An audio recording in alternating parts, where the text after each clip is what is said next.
Dirty Dancing froze one summer of 1963 in amber. Young, reckless, and dancing like the music would never end. But the music did stop. And for more of this cast than you'd ever guess, it stopped for good. Some left us far too soon. Others walked away from fame completely. And the man who lifted Baby into the air? We saved his story for last. Lonnie Price was around 28 when he played Neil Kellerman, the resort owner's eager grandson, always trailing after Baby with a hopeful grin. Awkward, persistent, and hopelessly outmatched. No matter how hard Neil tried, Baby's heart was already somewhere else. Today, Price is in his late 60s and busier than ever, but not in front of the camera. He traded acting for directing and never looked back. Since 2005, he has helmed live from Lincoln Center. He directed episodes of Desperate Housewives and Two Broke Girls. He staged concert productions of Sweeney, Todd, and Sondheim, the birthday concert. And he won an Emmy doing it. Sometimes the guy who cannot get the girl gets something better. A vision of his own. Max Cantor was 28 when he played Robbie Gould, the arrogant waiter who got Penny pregnant, then walked away without looking back. Smug, entitled, and unapologetically cold. Robbie was the kind of villain you love to hate. Max Cantor passed away in 1991. He was just 32. After Dirty Dancing, he took one more film role in 1989. Then he left acting entirely and became a journalist. He wrote for The Village Voice, covering New York's counterculture. He was just getting started. Some flames burn fast, burn bright, and leave us asking what might have been. Jane Brooker was 29 when she played Lisa Houseman, Baby's older sister. Vain, boy-crazy, and wonderfully clueless. Bubbly, self-absorbed, and completely oblivious to the real drama around her. But fans grew to love Lisa, especially for one scene. You might remember Lisa's talent show number, Hula Hana. Brooker actually co-wrote that song herself. Today, she is 68 and living a quiet life far from Hollywood. After Dirty Dancing, she appeared in Stealing Home and Bloodhounds of Broadway. In Bloodhounds, she even reunited with Jennifer Grey on screen. But the roles slowed, and Brooker stepped away. She turned to sculpture, performance art, and screenwriting instead. Not every exit from Hollywood is a tragedy. Some are simply a choice. Jack Weston was 62 when he played Max Kellerman, the warm, round-faced owner of Kellerman's resort. Genial, nostalgic, and quietly watching an era slip away. Max saw the Catskills changing, and he knew there was no stopping it. Weston left us on May 3rd, 1996. He was 71. He had fought lymphoma for 6 years. By the time he arrived at Kellerman's, Weston was already a 40-year veteran. He had served in World War II before ever stepping on a stage. He stalked Audrey Hepburn in Wait Until Dark. He earned a Golden Globe nomination for The Ritz. His later credits included Ishtar and Short Circuit 2. But it was Max Kellerman that audiences would remember most. Some actors spend a lifetime building a career. Then a single summer role outlasts it all. Cynthia Rhodes was 30 when she played Penny Johnson, Johnny's dance partner. The heart of the film's most painful subplot. Graceful, vulnerable, and heartbreakingly real. Penny's story gave Dirty Dancing a weight that nobody expected. Today, Rhodes is 69 and living entirely off the radar. Before Dirty Dancing, she had already danced through Flashdance and Staying Alive. She married singer Richard Marx in 1989. Then she made a choice that stunned Hollywood. After one final film in 1991, she retired from acting completely. She walked away to raise her 3 sons.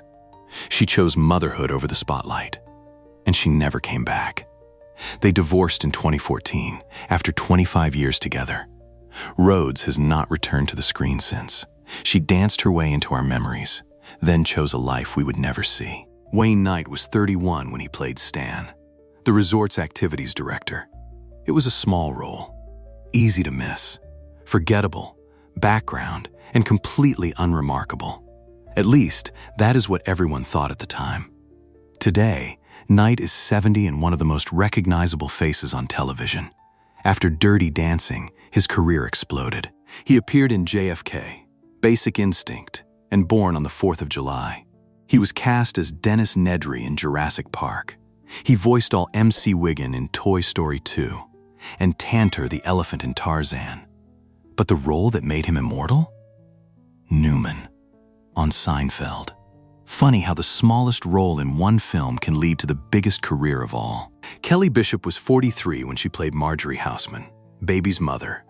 But here is a detail most fans never knew. Bishop was not originally cast in the role. She was brought in after the first actress fell ill during week 1 of filming. Poised, steady, and quietly holding the family together. That was Marjorie, and that was Bishop. Today, she is 82 and still working. Before Dirty Dancing, she had already won a Tony for a chorus line in 1976. But her most beloved role came years later. Emily Gilmore. For 7 seasons, Bishop played the sharp-tongued matriarch of Gilmore Girls. She returned for the Netflix revival and later joined the Marvelous Mrs. Maisel. In 2024, her memoir The Third Gilmore Girl became a New York Times bestseller. A last-minute replacement in 1987 became one of television's most unforgettable mothers. Jerry Orbach was 51 when he played Dr. Jake Houseman, the stern but loving father who could not accept his daughter's choices. Protective, principled, and ultimately willing to admit he was wrong. That final scene between father and daughter still hits hard, decades later. Orbach left us on December 28, 2004. He was 69. He had been quietly battling prostate cancer for years. Orbach was a giant long before Kellerman's. He won a Tony in 1969 for Promises. He originated the role of Billy Flynn in the Broadway production of Chicago. He starred in the original cast of 42nd Street, and in 1991, a whole new generation met him as a singing candelabra. He voiced Lumiere in Disney's Beauty and the Beast, but his most famous role was yet to come. Detective Lenny Briscoe, on Law and Order. He played Briscoe from 1992 to 2004. Over a decade of justice, dry wit, and coffee. The day after he passed away, every marquee on Broadway went dark in his honor. He gave 50 years to the craft, and the craft gave him immortality. Jennifer Grey was 27 when she became Baby Houseman. The role earned her a Golden Globe nomination and worldwide fame. Idealistic, headstrong, and impossible not to root for. Baby was the girl who carried a watermelon and changed an entire summer. Today, Grey is 66 and very much still in the game. Grey is the daughter of Oscar-winning actor Joel Grey. After Dirty Dancing, her career seemed unstoppable. Then came a decision that changed everything. In the early 90s, she had 2 rhinoplasty procedures. The result was so dramatic that even close friends could not recognize her. She once described it as entering a witness protection program. Hollywood moved on, but Grey did not disappear. In 2010, she won season 11 of Dancing with the Stars. She became the show's oldest female champion at that time. She later starred in Red Oaks on Amazon from 2014 to 2017. In 2022, she released her memoir, Out of the Corner, and in 2024, she appeared in the acclaimed film A Real Pain. She is now developing a Dirty Dancing sequel with Lionsgate. She will star in it and serve as executive producer. They told her she was invisible. She proved she was unforgettable.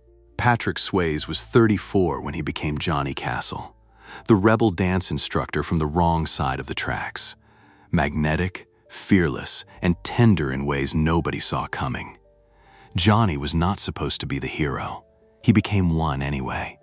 Swayze left us on September 14th, 2009.